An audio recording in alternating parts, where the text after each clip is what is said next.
On ne les sent pas, on les devine à peine et pourtant elles sont un peu partout dans l'air. Les particules fines ont dépassé le seuil de recommandation à Lyon aujourd'hui. Il faut dire que tout est réuni pour le froid, le trafic automobile et un petit anticyclone, des conditions catastrophiques pour l'environnement.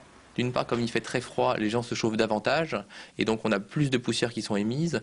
Et d'autre part, avec l'anticyclone, on a ce qu'on appelle une inversion de température et donc une sorte de couvercle sur l'agglomération lyonnaise. Et donc cumulé, on émet plus de polluants, on les piège près du sol et donc les niveaux augmentent. La préfecture recommande donc aux personnes âgées d'éviter au maximum les sorties, aux fumeurs de ranger leurs cigarettes au chaud et aux sportifs de faire une croix sur leur jogging quotidien parce que cette pollution est particulièrement dangereuse pour la santé.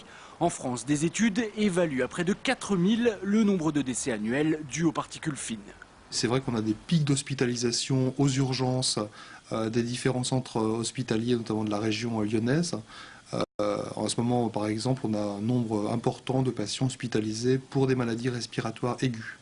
Demain, la pollution va encore s'intensifier et atteindre cette fois-ci le seuil d'alerte. Dans ces cas-là, tout le monde est concerné et tout le monde est donc appelé à faire un geste pour l'environnement. Si vous roulez en voiture, vous émettez plus de polluants que si vous prenez les transports en commun, puisque votre voiture va à la fois émettre des poussières au niveau du pot d'échappement, mais aussi à chaque fois qu'elle roule sur la chaussée, elle les remet en suspension.